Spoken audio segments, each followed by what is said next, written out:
கர்த்தருடைய பரிசுத்தமான நாமம் மகிமைப்படுவதாக. ஆசீர்வாதமான ஒரு நல்ல மாலை நேரத்திலேயும் வேத தியான நிகழ்ச்சியின் மூலமாய் உங்களை சந்திப்பதில் மிகுந்த சந்தோஷம். கிருபையாய் கர்த்தர் நமக்கு தந்திருக்கிற இந்த நல்ல நாளுக்காக கர்த்தரை ஸ்தோத்திரம் பண்ணுவோம்.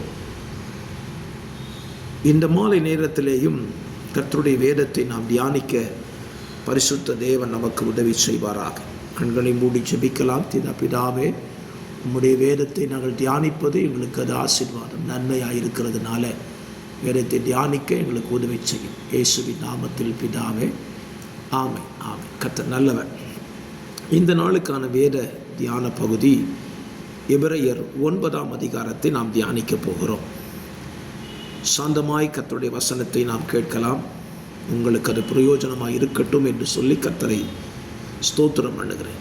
இந்த 9ஆம் அதிகாரத்தில் ஆசரிப்பு கூடாரத்தை குறித்தும் அந்த ஆசரிப்பு கூடாரத்திலிருந்து மனுஷனுக்கு கிடைக்கக்கூடியதான விடுதலையை குறித்தும் அதற்கு ஒப்புமையாக இயேசு கிறிஸ்துவின் மரணமும் அவருடைய உயிர்த்தெழுதலும் அவருடைய இரத்தமும் ஒரு மனிதனுக்கு என்ன செய்கிறது என்பதை குறித்தும் இந்த அதிகாரத்தில் விவரமாக எபிரேய ஆக்கியோன் எழுதி வைத்திருக்கிறார். ஆகவே இந்த அதிகாரத்தை பழைய ஏற்பாட்டையும் புதிய ஏற்பாட்டையும் இணைத்து நாம் படிப்போமானால் புரிந்து கொள்வதற்கு வசதியாக இருக்கும். பழைய ஏற்பாட்டு காலத்தில் ஆசரிப்பு கூடாரம் என்கிற ஒரு பிரமாணத்தை கர்த்தர் இஸ்ரவேல் ஜனங்களுக்கு கொடுத்திருந்தார். அதில் 3 பகுதிகள் இருந்தது. 1 பிரகாரம், 2வது பரிசுத்த ஸ்தலம், 3வது மகா பரிசுத்த ஸ்தலம். இந்த 3 பிரிவுகளில் மனிதனுக்கு எல்லா ஜனங்களுக்கும் இருக்கக்கூடிய இடம் பிரகாரம். ஆசாரியர்கள் லேவியர்கள் பிரவேசிக்கக்கூடியது பரிசுத்த ஸ்தலம். மகா பிரதான ஆசாரியன் பரிசுத்துக்கு ஒரு முறை மகா பரிசுத்த ஸ்தலத்துக்குள்ளே பிரவேசிக்க முடியும். இது பழைய ஏற்பாட்டின் பிரமாணம். காரணம், பழைய ஏற்பாட்டிலே தேவன் ஏராளமான சட்டதிட்டங்களை கொடுத்து வைத்திருந்தார். ஒருவன் தேவனை தொழுது கொள்ள வேண்டுமானால் அவன் பலி செலுத்தி கர்த்தரை தொழுது கொள்ள வேண்டும். அந்த பலி தன்னுடைய பாவத்திற்கான பிராயச்சித்த பலியை முதலாவது அவன் செலுத்த வேண்டும். அப்படி செலுத்துவதற்கு தேவன் பலவிதமான முறைமைகளை வைத்திருந்தார். அப்புறம் கூடாரத்தில் பரிசுத்த ஸ்தலம் இருந்ததான கூடாரத்தினுடைய ஸ்தோத்திரம் முன்தின பகுதி, அதாவது பிரகாரத்துக்கு அடுத்த பகுதியில் குத்துவிளக்கு, மேஜை, சமூக தப்பங்கள் இருந்தது. இது ஸ்தோத்திரம். இந்த மேஜையில் பொன்னார் செய்த தூபகலமும் முழுவதும் பொறுத்தகடு பொதித்திருந்த உடன்படிக்கை பெட்டியும் இருந்தது. அந்த பெட்டியிலே மன்னா வைக்கப்பட்ட பொற்பாதமும் ஆரோனுடைய தளித்த கோலும் உடன்படிக்கையின் கற்பலைகளும் இருந்தன. இதற்கு மேலே மகிமையுள்ள கேருபீன்கள் நிழலிட்டிருந்தன என்று சொல்லி நாம் அதை வாசிக்க முடியும். இப்போ பிரகாரத்தில் ஒரு மனுஷனுடைய நிலைமை என்பது அவன் தான் செய்த பாவத்துக்கான பிராயச்சித்திற்குரிய பலி மிருகத்தை அவன் பிரகாரத்தில் தான் கொண்டு வர வேண்டும். அதுவரைக்குத்தான் அவனுக்கு அனுமதி. அந்த பிரகாரத்தில் உள்ளதான ஸ்தோத்திரம் பலிபீடத்தின் மேலே அந்த ஆடு, அந்த பலி வெட்டப்பட்டு அது சுத்திகரிக்கப்பட்டு அது ஸ்தோத்திரம் பலிபீடத்தின் அக்கினியினாலே சுட்டரிக்கப்பட வேண்டும். அந்த மிருகத்தின் இரத்தத்தை எடுத்துக்கொண்டு தான் அவன் பரிசுத்த ஸ்தலத்துக்குள்ளே பிரவேசிக்கிறான், மகா பரிசுத்த ஸ்தலத்துக்குள்ளே பிரவேசிக்கிறான். அங்கே போய் அவன் தன்னுடைய ஜனத்திற்காக தனக்காக பிராயசித்தம் செய்யும் பொழுது தேவன் அதை ஏற்றுக்கொண்டு அந்த ஜனத்தின் பாவங்களை மன்னிக்கிறார். இது பழைய ஏற்பாட்டின் காரியங்களை படிப்பீர்களானால் இன்றைக்கு அதே பிரமாணம் இருந்திருக்குமானால் நாம் மிகவும் நெருக்கப்பட்டு கஷ்டப்பட்டிருப்போம். காரணம், செய்கிற ஒவ்வொரு தவறுக்கும் நான் பலி செலுத்த வேண்டும். இது தேவன் இஸ்ரவேல் ஜனங்களுக்கு கொடுத்த பிரமாணம். அப்படியானால் தவறு செய்யாதிருக்க வேண்டும் என்பதுதான் தேவனுடைய மகா பெரிய விருப்பம். ஆனால் இஸ்ரவேல் ஜனங்கள் தவறு செய்தால், தப்பிதங்களை நடப்பித்தால் அவர்கள் இன்னென்ன பலிகளை செலுத்த வேண்டும் என்று பிரமாணத்தை வைத்திருக்கிறார். ஆனால் புதிய ஏற்பாட்டுக்கு நாம் வரும்பொழுது இயேசு கிறிஸ்து நம் எல்லாருக்காகவும் அவர் ஒரே தரம் தன்னுடைய இரத்தத்தை கொண்டு ஒரே தரம் அவர் மகா பரிசுத்த ஸ்தலத்துக்குள்ளே பிரவேசிக்கத்தக்கதான வழியை திறந்து கொடுத்தார். ஆகையினாலே இயேசு கிறிஸ்துவின் இரத்தத்தினாலே நமக்கு திறக்கப்பட்டதான மகா பரிசுத்த ஸ்தலம். பழைய ஏற்பாட்டிலே பிரதான ஆசாரியன் வருடத்திற்கு ஒரு முறை தான் போக வேண்டும், அவனும் தன்னை சுத்திகரித்து கொண்டவனாய் சொல்ல வேண்டும். ஆனால் புதிய ஏற்பாட்டிலே நீங்களும் நானும் இந்த மகா பரிசுத்த ஸ்தலத்துக்குள்ளே தைரியமாய் வரக்கூடிய அந்த ஸ்லாக்கியம் யாரால் கிடைத்தது? நம்முடைய இரட்சகராயிருக்கிற இயேசுவினாலே கிடைத்தது. காரணம், அவர் சர்வலோகத்தின் பாவத்திற்காக தன்னையே பலியாக ஒப்பு கொடுத்தார். ஒரு மிருகத்தை அல்ல, தன்னையே பலியாக ஒப்பு கொடுத்தது நிமித்தம் இன்றைக்கு நமக்கு தேவனிடத்தில் சேரக்கூடிய அந்த வாசல் திறக்கப்பட்டு விட்டது. அது மூடப்பட்டிருந்தது உண்மைதான், ஆனால் இப்பொழுது என்ன செய்யப்பட்டிருக்கிறது? திறக்கப்பட்டிருக்கிறது. இந்த திறக்கப்பட்ட கூடாரத்துக்குள்ளே நாம் இப்பொழுது பிரவேசிக்கிறோம். ஏற்பாட்டில் பார்த்தீங்கன்னா மகா பரிசுத்த ஸ்தலத்துக்குள்ளே பிரவேசிக்கிறவன் கூட தகாத விதமாய் அவன் பிரவேசிப்பான், ஆனால் அவன் தண்டிக்கப்படுகிறான், மரணம் அடைந்து விடுவான். ஆகவே மகா பரிசுத்த ஸ்தலம் ஒரு மனுஷனை தேவனிடத்தில் சேருவதற்கு அதீதமான பிரமாணங்களை, கட்டளைகளை வைத்திருந்தது. ஸ்தோத்திரம். பிதாவிட்ட யாரும் சீக்கிரமாக போய் சேர்ந்துட முடியாது. ஆனால் இன்றைக்கி பாருங்கள், நாம் பிதாவே என்று கூப்பிடுகிறோம், அப்பா பிதாவே என்று கூப்பிடுகிறோம், தைரியமாய் அழைக்கிறோம், மகா பரிசுத்த ஸ்தலத்துக்குள் பிரவேசிக்க முயற்சி செய்கிறோம். ஸ்தோத்திரம், ஸ்தோத்திரம், ஸ்தோத்திரம். நமக்கு அப்படிப்பட்ட தீமைகள் சம்பவிக்கிறது இல்லை. பழைய ஏற்பாட்டில் தேவனுடைய மகா பரிசுத்த ஸ்தலத்துக்குள்ளே பிரவேசிக்க விரும்பினவர்களை தேவன் எந்த அளவுக்கெல்லாம் அவர்களை ஸ்தோத்திரம் பரிசுத்தத்தை வலியுறுத்தி சொல்லியிருக்கிறார் என்பதை நீங்கள் அறிந்து கொள்ள முடியும்.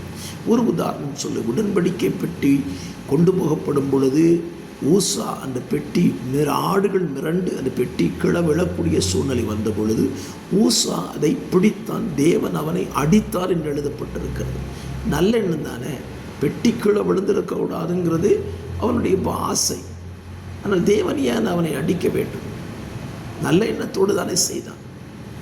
இன்றைக்கும் நாம் ஒரு சற்று நம்முடைய வாழ்க்கையை சிந்தித்து பார்க்கலாம்.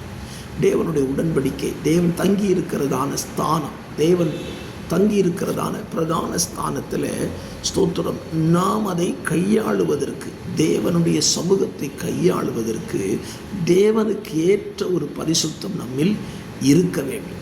தேவனுக்கு ஏற்ற பரிசுத்தம் நம்மில் இல்லாமல் தேவ பிரசன்னத்தின் நடுவிலே நாம் கடந்து போனால் ஒருவேளை நாம் சிட்சிக்கப்படக்கூடிய வாய்ப்பு கூட இருக்கிறது என்பதை மறந்து போய்விடக்கூடாது. என்னை கேட்கிற அருமையான கர்த்தருடைய பிள்ளைகளே, இந்த பழைய ஏற்பாட்டின் நாட்களில் இருந்த ஆசரிப்பு கூடாரத்தின் ஆராதனை முறைகள் எல்லாமே பரிசுத்தத்துக்கும் பயபக்திக்குரியதான ஆராதனையாக இருந்தது. ஸ்தோத்திரம். அந்த ஆராதனை ஸ்தலங்களை பழைய ஏற்பாட்டிலே பலரும் தவறாய் பயன்படுத்தினார்கள். நான் ஆராதனை முறையை உங்களோடு கூட இவைகளிலிருந்து பேச விரும்புகிறேன். பழைய ஏற்பாட்டின் ஆராதனை என்பது பலிகளை செலுத்தி தேவனிடத்தில் சேர்ந்து தேவனை ஆராதிக்கிற ஆராதனை. அப்படியானால் அதிலே பரிசுத்தம், தெய்வ பயம் காணப்பட வேண்டியது அவசியமே அவசியமே. பாருங்க, ஸ்தோத்திரம். தேவன் தன்னை ஸ்தோத்திர தெய்வனாய் நிரூபிப்பதற்கு எலியா கையாண்ட ஒரு விதம் பலி செலுத்தி தேவனை நோக்கி ஜெபிக்கிறார். அப்படியானால் இந்த நாட்களிலே தேவனிடத்தில் நாம் நெருங்க வேண்டுமானால், தேவனோடு நெருங்கி வாழ வேண்டுமானால் பலி செலுத்தாமல் நாம் அவரிடத்தில் நெருங்க முடியாது. பழைய ஏற்பாட்டில் எப்படி ஒருவன் தேவனிடத்தில் நெருங்குவதற்கு பலி செலுத்தி தன்னை சுத்திகரித்து கொண்ட பின்புதான் தேவனிடத்தில் அவன் நெருங்கி சேர முடிந்தது. ஸ்தோத்திரம். புதிய ஏற்பாட்டில் நமக்கான பலி எது? ஏற்கனவே நமக்கான பலி இயேசு பலியாகிவிட்டார். அவர் நமக்காக கல்வாரி சிலுவையில் அடிக்கப்பட்டு, மனமுடைக்கப்பட்டு, வெறுமையாக்கப்பட்டு இயேசுவை தேடி ஓடி வந்தார்கள். அதுதான் அவர் வாழ்க்கையில் நடந்தது. ஸ்தோத்திரம். காரணம், அவரிடத்தில் இருந்துதான் வார்த்தைகள் வெளிப்பட்டிருக்கிறது. அந்த வார்த்தை மனுஷனை பிழைக்க வைத்திருக்கிறது. இந்த மாலை நேரத்தில் கர்த்தருடைய வார்த்தையை கேட்டுக்கொண்டிருக்கிற அருமையான கர்த்தருடைய பிள்ளைகளே, உங்கள் வாழ்க்கையில் சற்று நீங்கள் யோசித்து பாருங்கள். தேவனிடத்தில் சேருவதற்கு, தேவனோடு ஐக்கியப்படுவதற்கு நீங்கள் எந்த அளவுக்கு பரிசுத்தத்தை உங்கள் வாழ்க்கையில் கடைபிடிக்கிறீங்க? பரிசுத்தம் இல்லாமல் ஒருவனும் தேவனை தரிசிக்க முடியாது என்று வேதம் சொல்லியிருக்கிறது. ஆராதனையின் மகிமையும் ஆராதனையின் மேன்மையும் எத்தனை பெரியது! ஸ்தோத்திரம். பழைய ஏற்பாட்டு ஆராதனை நீங்கள் கவனிச்சிங்கன்னா அந்த ஆராதனைக்கு முந்தின பகுதிகள் பரிசுத்தமாக்கப்படுதலாக இருக்கும். தங்களை சுத்திகரித்துக் கொள்ளுகிறதிலே பழைய ஏற்பாட்டு ஆசாரியர்கள், லேவியர்கள் மிகவும் கருத்துள்ளவர்களாக இருந்தார்கள். நான் சொல்லுவேன், அவர்கள் தங்களை சுத்திகரித்து கொண்ட பின்புதான் தேவ ஆலயத்துக்குள்ளே வர முடிந்தது. அந்த பிரமாணத்தை கர்த்தர் வைத்திருந்தார். ஸ்தோத்திரம். இன்றைக்கு என்ன சொல்லுகிறார்கள்? பிரமாணம் இல்லை.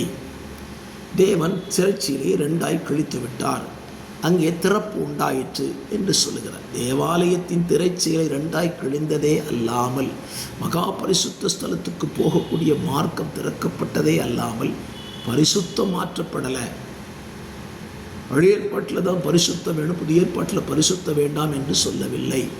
பழைய ஏற்பாட்டில் தெய்வ பயம் வேணும், புதிய ஏற்பாட்டில் தெய்வ பயம் இல்லை என்று சொல்லவில்லை.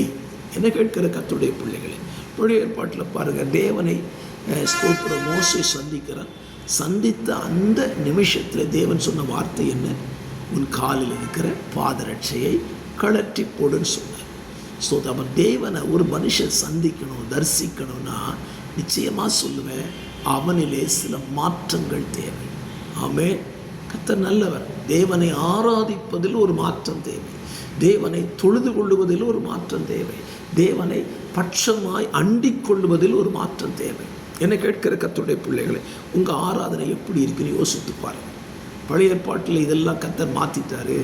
ஸ்தோத்திரம். பலி கிடையாது, ஸ்தோத்திரம், பலி செலுத்த வேண்டாம், நம்ம கிருபாசன தண்டையில் நெருங்கி சேர்ந்துடலாம். ஏனென்றால் எபிரெயாக்கியோனே ஒரு வசனம் சொல்லுகிறான் பாருங்கள். நான் உங்களுக்கு அந்த வசனத்தை வாசிக்கிறேன். எபிரெயாக்கியோன் சொல்லும்போது 4ஆம் அதிகாரம் 16ஆம் வசனம், ஆகையால் நாம் இரக்கத்தை பெறவும் ஏற்ற சமயத்தில் சகாயம் செய்யும் கிருபை அடையவும் தைரியமாய் கிருபாசன தண்டையில் சேர கடவும். அது என்ன தைரியம்? தெய்வ பயத்தை குறித்து பேசிக்கிட்டு இருக்கும்போது என்ன தைரியம் வேணும்? தைரியமாய் கிருபாசன தண்டையில் சேர கடவோம் அப்படின்னா என்ன தைரியம்? என்னுடைய வாழ்க்கை படகானது அல்லது நான் செலுத்துகிற பலியானது தேவனால் அங்கீகரிக்கப்பட்டு ஏற்றுக்கொள்ளப்பட்ட ஒரு பலியை சுமந்து கொண்டு தான் அவரிடத்துக்கு நான் கிருபாசன தண்டைக்கு வருகிறேன்.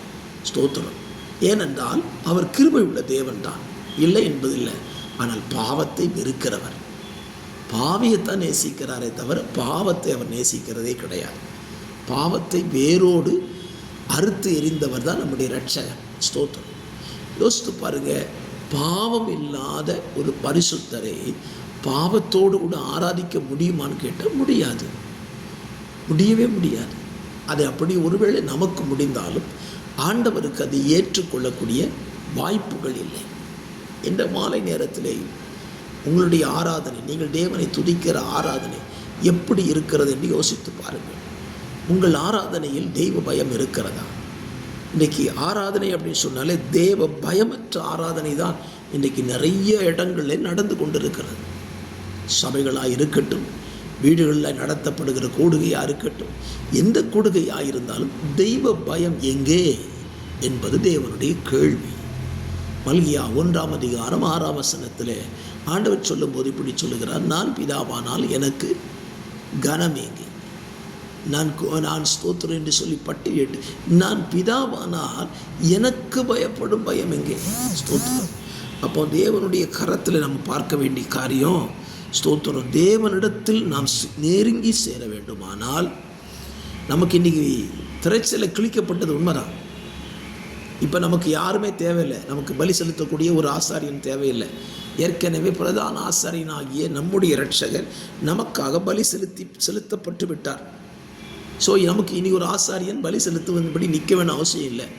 ஆனால் பலி செலுத்துகிற நாம் தேவனிடத்தில் அந்த கிருபாசன தண்டையில் நெருங்கி சேரணும்னா பரிசுத்தம் வேணும்.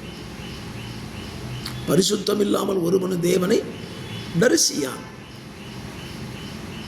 பலிபீடம் கட்டி கர்த்தரை ஆராதிக்கிறது சாதாரண நினைச்சிட்டிங்களா? பழைய ஏற்பாட்டின்படி பலிபீடத்தை கட்டி பலி செலுத்தி கர்த்தரை ஆராதிக்கணும்னா ரொம்ப கடினம். ஆனால் இன்னைக்கு கர்த்தர் என்ன செஞ்சிருக்கிறார்? எல்லாரும் பலிபீடம் கட்டலாம், எல்லாரும் தேவனை துதிக்கலாம், எல்லாரும் தேவனை ஆராதிக்கலாம், எல்லாரும் தேவனுக்கு நன்றி பலி செலுத்தலாம், எல்லாரும் தேவனுடைய சத்தத்தை கேட்கலாம், எல்லாரும் தேவனால் ஆசீர்வதிக்கப்படவும் செய்யலாம். ஆமெனா? கர்த்தர் நல்லவர். கர்த்தருடைய பரிசுத்த நாமம் மகிமைப்படுவதாக.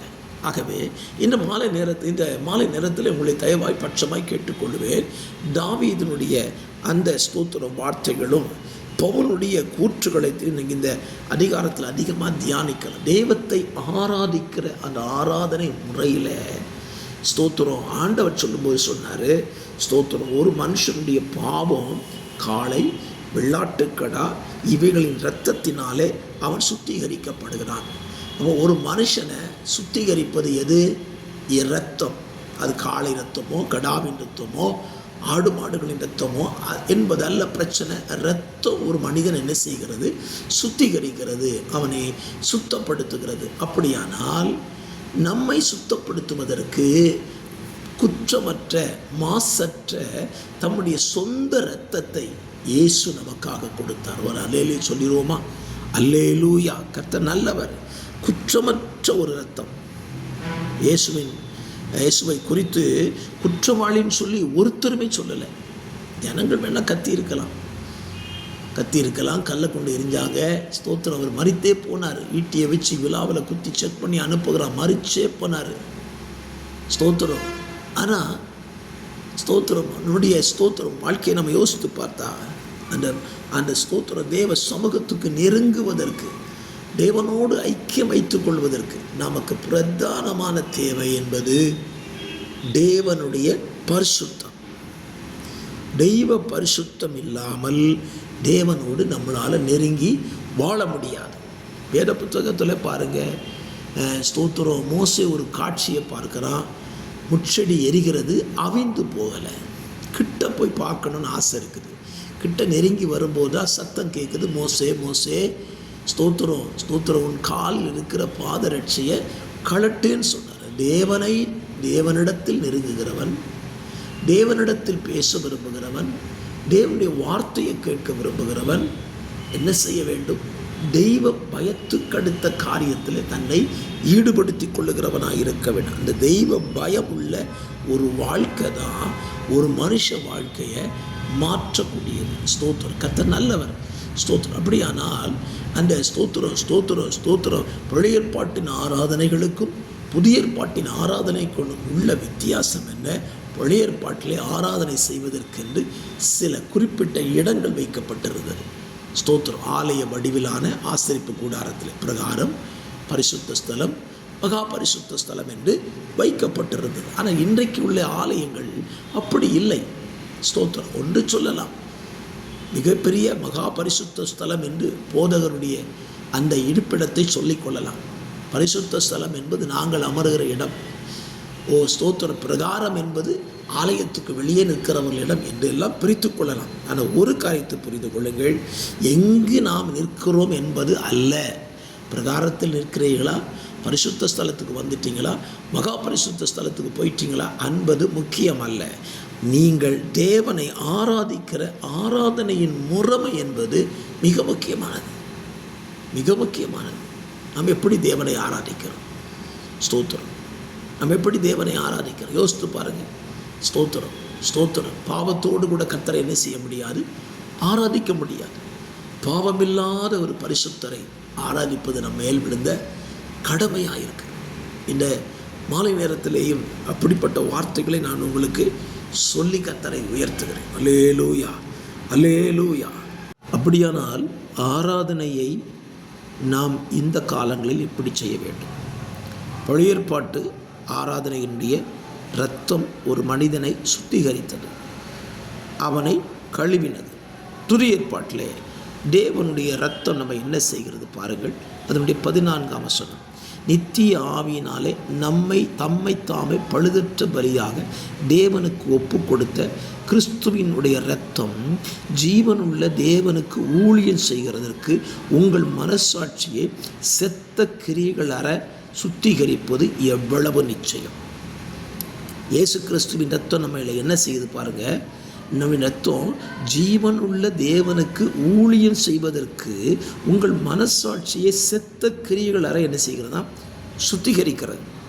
அப்போ இயேசு கிறிஸ்துவின் ரத்தம் நம்முடைய மனசாட்சியை சுத்திகரிக்கிறது. மனசாட்சியில் என்ன சுத்தம் வேணும்? மனசாட்சியில் பாவம் இருக்கக்கூடாது, தவறு இருக்கக்கூடாது. இதை சுத்திகரிக்கிறது இயேசு கிறிஸ்துவினுடைய ரத்தம், உங்கள் மனசாட்சி இயேசு கிறிஸ்துவின் ரத்தத்தினால் சுத்திகரிக்கப்பட்டுட்டுன்னா நீங்கள் என்ன செய்யணுமா? பைபிள் அழகாக இருக்குது, ஜீவனுள்ள தேவனுக்கு ஊழியம் செய்ய வேண்டும். ஸ்தோத்திரம். இந்த ஊழியங்கிறது தான் இன்றைக்கி நிறைய பேருக்கு பிரச்சனை. ஊழியம் யார் செய்யணும்? பழைய ஏற்பாட்டில் பிரதான ஆசாரியர்கள், லேவியர்கள் தான் ஊழியம் செய்தார்கள். ஆனால் புதிய ஏற்பாட்டில் நம்ம எல்லாரும் ஊழியம் செய்யலாம். நம்ம எல்லோரும் ஊழியம் செய்யலாம், ஊழியம் செய்யணும். காரணம், அவருடைய இரத்தம் நம்ம என்ன செஞ்சுருக்குது? மனசாட்சியை கழுவி இருக்கிறது. நம்முடைய மனசாட்சியை கழுவின அந்த இரத்தம் நம்மை ஊழியம் செய்வதற்கு அது உந்து சக்தியாக இருக்கிறது. கவனியுங்கள், இயேசு கிறிஸ்து ஊழியம் செய்தார். அவருடைய ஊழியம் எப்படி இருந்துச்சு அப்படின்னு பார்த்தீங்கன்னா, பூமியில் அவருடைய ஊழியத்தில் பிரதானமாக 2 காரியம் இருந்துச்சு. ஒன்று, நன்மை செய்கிறவராயும் பிசாசின் வல்லமையில் அகப்பட்ட யாவரையும் குணமாக்குகிறவராயும் சுற்றி திரிந்தாராம். 2 ஊழியத்தை செஞ்சிருக்கிறார். ஒன்று நன்மை செய்தார், இன்னொன்று பிசாசின் பிடியில் இருந்த எல்லாரையும் விடுதலை ஆக்கினார். இது 2 தான் பிரதானமாக செய்த ஊழியம். இன்றைக்கு பாருங்கள், இன்றைக்கு இயேசு கிறிஸ்துவினால் இரத்தத்தினாலே கழுவப்பட்ட ஜனங்கள் இந்த ஊழியம் செய்வதிலே பின்தங்குகிறார்கள். இந்த ஊழியம் செய்யணும், நன்மை செய்யணும். எது நன்மை? இயேசு செஞ்ச நன்மை எது? இயேசு அழகாக நிறைய நன்மை செஞ்சுருக்கிறார். என்ன நன்மை? ஒரு உதாரணம் பாருங்கள். ஸ்தோத்திரம். ஓய்வு நாளில் கூட இயேசு நன்மை செஞ்சார். ஒரு சூம்பின கை உறுப்பு உடையவனை ஆலயத்தில் கண்டு அவனை சொஸ்தமாக்கினார். 18 வருஷமாய் கூனியாக இருந்தவளை தொட்டு சுகமாக்கினார். அப்போ இது ஒரு பிசாசின் பிடியில், வியாதியின் பிடியில் சிக்கி இருக்கிறவனை குணமாக்குவது ஊழியம். கர்த்தருக்கு நாம் ஊழியம் செய்கிறோம். ஸ்தோத்திரம். இந்த ஊழியம் யாரெல்லாம் செய்யணும்னு நான் சொல்லிட்டே ஏற்கனவே, எல்லாரும் செய்யலாம். ஏனென்றால் மார்க் 16ஆம் அதிகாரத்திலே ஆண்டவராக இயேசு 16ஆம் வசனத்தில் சொல்லும் பொழுது, விசுவாசிக்கிறவர்களால் நடக்கும் அடையாளங்களான அவனை என்று சொல்லிட்டார். அப்போ எல்லாருமே இயேசுவின் இரத்தத்தினால மனசாட்சியில் சுத்தமாக்கப்பட்டவர்கள், மனசாட்சியில் கழுவப்பட்டவர்கள் என்ன செய்ய வேண்டும்? ஊழியம் செய்யணும். முதல் ஊழியம் என்ன? ஸ்தோத்திர பிசாசினால் கட்டப்பட்டவர்கள், ஸ்தோத்திர வியாதியினால் கட்டப்பட்டவர்களுக்கு விடுதலை கூடுகிற அந்த நன்மையை செய்ய வேண்டும். ஸ்தோத்திரம். இன்றைக்கி பாருங்கள், நம்மில் என்னையும் சேர்த்து நான் சொல்லுவேன், ஒருவர் வியாதிப்பட்டு விட்டால் நாம் உடனே என்ன செய்கிறோம்? ஒரு மருத்துவரை ரெஃபர் பண்ணுறோம். இந்த மருத்துவர்கிட்ட போங்க, இந்த மருத்துவர்கிட்ட போனாங்க, வியாதி குணமாகிடும். நம்ம சொல்கிறது பூமியில் உள்ள மருத்துவர்கிட்ட சொல்லி அவனுக்கு நம்ம அறிமுகப்படுத்துகிறோம். ஆனால் ரட்சிக்கப்பட்ட ஒரு கர்த்தருடைய பிள்ளைகளுடைய வாழ்க்கை எது அறிமுகப்படுத்தப்பட வேண்டுமானால் என்றால், ஸ்தோத்திரம், நாம் இயேசுவை அறிமுகப்படுத்த வேண்டும். வியாதி வந்துட்டா, பலகீனம் வந்துட்டா, நோய் வந்துட்டா, இயேசுவை அறிமுகப்படுத்துவோம். ஏனென்றால் இயேசு பூமியிலே நன்மை செய்கிறவராய் சுற்றித் திரிந்தார். நன்மை செய்கிறவராய் சுற்றித் திரிந்ததுனால தான் அவர் அநேகருக்கு நன்மை செஞ்சாருங்க, அநேகருக்கு நன்மை செய்தார். ஸ்தோத்திரம். இந்த நன்மை அப்படிங்கிற வார்த்தையை குறித்து நீங்கள் வேத புத்தகத்தில் படித்து பாருங்கள். காயின்ட கர்த்தர் கேட்குறார், நன்மை செய்தால் உனக்கு மேன்மை இல்லையோ அப்படின்னு சொல்கிறார். நம்ம நன்மை செய்கிறது நம்ம வாழ்க்கையில் பிரதானமான காரியம். யார் நன்மை செய்யணும்? நம்முடைய மனசாட்சியை இயேசு கிறிஸ்துவின் இரத்தத்தினாலே நாம் கழுவப்பட்டிருப்போமானால் நாம் நன்மை செய்ய வேண்டும். ரட்சிக்கப்பட்ட ஒவ்வொருவரும் நன்மை செய்யணும். ஒன்று, இயேசு கிறிஸ்து செய்த 2வது ஊழியம் என்ன பாருங்கள்? ஸ்தோத்திரம். நன்மை செய்கிறவராய் பிசாசின் வல்லமையில் அகப்பட்ட யாவரையும் குணமாக்கினார். இன்றைக்கி பிசாசின் வல்லமையில் ஏராளமான ஜனங்கள் கட்டப்பட்டிருக்கிறாங்களே, அவங்களை குணமாக்குவதற்கு தான் என்ன இயேசு இரத்தத்தினால் அவர் என்ன செஞ்சுருக்கிறாரு? கழுவி இருக்கிறார். ஸ்தோத்திரம். நமக்கு இன்றைக்குள்ள ஒரு பெரிய பிரச்சனை என்னென்னா, ஒரு பிசாசு பிடிச்ச மனுஷனை பார்த்து அவனுக்காக நம்ம ஜெபம் பண்ணிட்டா அந்த பிசாசு நம்மளை தொல்லை கொடுக்கும்னு சொல்லிட்டு நிறைய பேசியே அப்படிப்பட்ட மனிதர்கள் இன்றைக்கு விடுதலையாக்கப்படாமல் இருக்கிறார்கள். தாழ்மையாக நான் சொல்லுவேன், நீங்கள் கர்த்தரை விசுவாசித்து நீங்கள் கர்த்தரோடு இருந்தால் நீங்கள் ஜெபிக்கிற எந்த அசுத்தாவியும் உங்களுக்கு என்ன செய்ய முடியாது? தொல்லை கொடுக்க முடியாது. அதை நீங்கள் விசுவாசிங்க. நீங்கள் சரியில்லாமல் இருந்தால், நீங்கள் பிரச்சனைக்குரியவராக இருந்தால் உங்கள் பலகீனத்தின் நிமித்தம்தான். ஸ்தோத்திரம். அந்த பலகீனத்தின் நிமித்தம் நீங்கள் பாதிக்கப்படுவீர்களே தவிர சத்துரு உங்களை மேற்கொள்ள முடியாது. காரணம், இயேசு கிறிஸ்துவின் இரத்தம் உங்களை என்ன செஞ்சிருக்குது? மனசாட்சியில் சுத்திகரித்திருக்கிறது. கர்த்தருக்கு ஊழியம் செய்வதற்காக சுத்திகரித்திருக்கிறது. அப்படியானால் நீங்கள் ஊழியம் செய்யுங்கள். பிசாசின் வல்லமையில் ஒரு மனுஷன் பிடிபட்டிருக்கிறானா அவனுக்காக ஜெபியுங்க. அவனுக்கு இயேசுவின் நாமத்தை சொல்லுங்கள், அவனுக்கு இயேசுவின் வசனத்தை சொல்லுங்கள், வார்த்தையை சொல்லுங்கள். அப்படி நீங்கள் சொல்லும்போது இயேசுவின் வார்த்தை தான் அவனை விடுதலையாக்குமே தவிர நீங்கள் அல்ல, நான் அல்ல. நானோ நீங்களோ எந்த பேயையும் பிசாசையும் துரத்த முடியாது, ஜெயிக்க முடியாது. ஆனால் நமக்குள்ளே வாழ்ந்து கொண்டிருக்கிற நம்முடைய இரட்சகரும் உலகத்தின் தேவனுமாய் இருக்கிற நம்முடைய தேவன் அப்படிப்பட்டவர்களை மேற்கொள்ள அவர் வல்லமை உள்ளவராயிருக்கிறார். அல்லேலூயா. கர்த்தர் நல்லவர். அப்படியானால் இந்த பைபிள் ஸ்டடியில் நீங்கள் ஒரு காரியத்தை புரிஞ்சு கொள்ளுங்க. பழைய ஏற்பாட்டு ஆராதனையாக இருந்தாலும் சரி, புதிய ஏற்பாட்டு ஆராதனையாக இருந்தாலும் சரி, இந்த ஆராதனை முறைகள் பழைய ஏற்பாட்டின்படி பிரகாரம் பரிசுத்த ஸ்தலம், மகா பரிசுத்த ஸ்தலம்னு கொண்டு போகப்படலைனாலும் ஆராதனை மாறலை.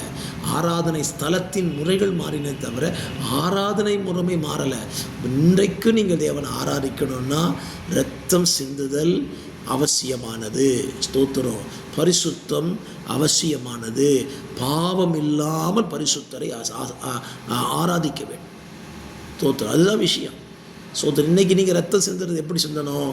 நீங்கள் ரத்தம் சிந்தி தான் தேவனை ஆராதிக்கணும். ரத்தத்தினாலே தான் நாம் அவரோட என்ன செஞ்சுருக்கிறோம்? உடன்படிக்கை செஞ்சுருக்கிறோம். ரத்தம் எங்கே இருக்குது? ரத்தத்தில் உயிர் இருக்குது, ஜீவன் இருக்குல்ல. இந்த ஜீவனில் தான் நம்ம ஆராதிக்கணும். இன்றைக்கி நிறைய ஆராதனை எப்படி இருக்குது? ஜீவனற்ற ஆராதனை. சத்தம் போட முடியல, ஜீவனை கொடுத்து ஆராதிக்க முடியல. அமைதியாக ஆராதிக்கணும். சத்தம் போட்டுறாதீங்க. ஏன் சத்தம் போட்டால் என்ன செய்யுது? நமக்கு சத்தமாக தேவனை ஆராதித்தா என்ன செய்யுது? ஸ்தோத்திரம். ஜீவனை கொடுத்துருக்கிறார்ல, ஜீவனை காப்பாற்றி வச்சுருக்கிறார்ல. அந்த ஜீவனை கொடுத்தவருக்கு ஜீவனை கொடுத்து தான் ஆராதிப்போமே. பழைய பாட்டில் அவங்க ஆராதிச்சா எப்படி கொடுத்து ஆராதிச்சாங்க? ஸ்தோத்திரம். ஜீவனை கொடுத்தாங்கல்ல. ஒரு ஆடினுடைய, ஒரு மாட்டினுடைய, ஒரு புறாவினுடைய ஜீவனை கொடுத்து தானே அவங்க சுத்திகரிக்கப்பட்டாங்க. இன்றைக்கு புதிய ஏற்பாட்டில் நம்மை சுத்திகரிக்கிறதுக்கு இயேசுவின் ரத்தம் கிடைச்சிட்டு, ஸ்தோத்திரம். இயேசுனுடைய பாவத்தை எல்லாம் கழுவிட்டார், மனசாட்சியை சுத்திகரிச்சுட்டார். சுத்திகரிக்கப்பட்டதான நாம் இப்போ அவரை துதிக்கணும், ஆராதிக்கணும்னு சொன்னால் ஜீவனை கொடுத்து ஆராதிக்கிறத தவறே கிடையாது. நல்ல சத்தமாக கரங்களை தட்டி உள்ளத்தின் ஆழத்திலிருந்து, என்னுடைய ஜீவனை இயேசுவுக்காக நான் கொடுத்து கர்த்தரை ஆராதிப்பேன், ஆராதிச்சு பாருங்கள். அந்த ஆராதனை மகிமையாக இருக்கும். அதில் இயேசு பிரியமாக இருப்பார். ஸ்தோத்திரம். இப்போ 2 ஆராதனையிலையும் தேவனுக்கு தான் மகிமை போய் சேர்கிறது. ஆசாரியன் ஆராதனை செய்தாலும் சரி தேவனுக்கு மகிமை, புதிய ஏற்பாட்டில் நாம் ஆராதித்தாலும் தேவனுக்கு மகிமை சேர்கிறது. ஸ்தோத்திரம். இப்போ நாம் தேவனுக்கு ஆராதனை செய்கிற முறைகள் மாற்றப்படலை. ஆராதனைக்கு என்ன தேவைன்னு சொல்லிட்டேன். பரிசுத்தம் இல்லாமல் தேவனை ஆராதிக்க முடியாது. அதில் ஒரு வசனத்தை உங்களுக்கு ஞாபகப்படுத்துகிறேன். பரிசுத்த அலங்காரத்துடனே கர்த்தரை தொழுது கொள்ளுங்கள். எது பரிசுத்த அலங்காரம்? பரிசுத்த அலங்காரம் என்பது என்ன அப்படின்னு கேட்டிங்கன்னா, பாவமில்லாத சிந்தையோடு தேவனை ஆராதிக்க வேண்டும். பாவமில்லாத சிந்தை. இயேசுவே நீ நல்லவர்னு சொன்னீங்களா, அந்த இயேசுவே நல்லவர்னு சொல்கிறதுல பாவம் இருக்கக்கூடாது. அதுதான் ஆராதனை. அந்த ஆராதனையில் தான் கர்த்தர் பிரியப்படுகிறார். ஸ்தோத்திரம். பாருங்க, ஸ்தோத்திரம். தேவனை ஆராதிக்கிற ஆராதனையில் தேவன் பரிசுத்தத்தை விரும்பி ஆராதிக்கிறதுனால நம்ம கரங்களை, உங்கள் பரிசுத்தமான கரங்களை உயர்த்தி ஆராதிங்கள்னு சொல்கிறாங்கல்ல. அப்படின்னா பாவத்தோடு கூட நம்ம தேவனை என்ன செஞ்சிட முடியாது? ஆராதிச்சிட முடியாது. அந்த ஆராதனை தேவனுக்கு பிரியமாக இருக்கவும் செய்யாது. ஆகவே இந்த மாலை வேளையில் இந்த 9ஆம் அதிகாரத்தில் நிறைய படிக்கலாம். அதில் ஸ்தோத்திரம். ஆராதனை முறையிலே ஆசரிப்பு கூட ஆராதனையாகட்டும், இயேசு நமக்கு கொடுத்த ஆராதனையாக இருக்கட்டும், இந்த 2லேயும் பரிசுத்தம் வலியுறுத்தப்படுகிறது, சுத்திகரிப்பு வலியுறுத்தப்படுகிறது. இவைகளை நாம் செய்யும் பொழுது மாத்திரமே அந்த ஆராதனை தேவனுக்கு பிரியமாக மாறுகிறது. ஆகவே என்னை கேட்கிற அருமையான கர்த்தருடைய பிள்ளைகளே, நீங்கள் சுத்திகரிக்கப்பட்டது உண்மையானால், உங்கள் மனசாட்சியில் தேவன் சுத்திகரிப்பு கொடுத்திருப்பது உண்மையானால், நீங்கள் தேவனுக்கு ஊழியம் செய்ய வேண்டும். ஜெபிக்கலாமா?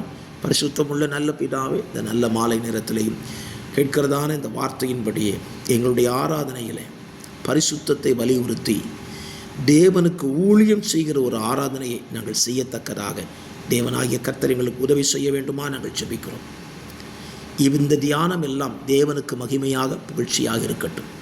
இரட்சகராம் இயேசுவின் நாமத்தில் தாழ்மையோடு ஜெபிக்கிறேன். ஜெபம் கேளும் நல்ல பிதாவே. ஆமேன், ஆமேன், ஆமேன். God bless you.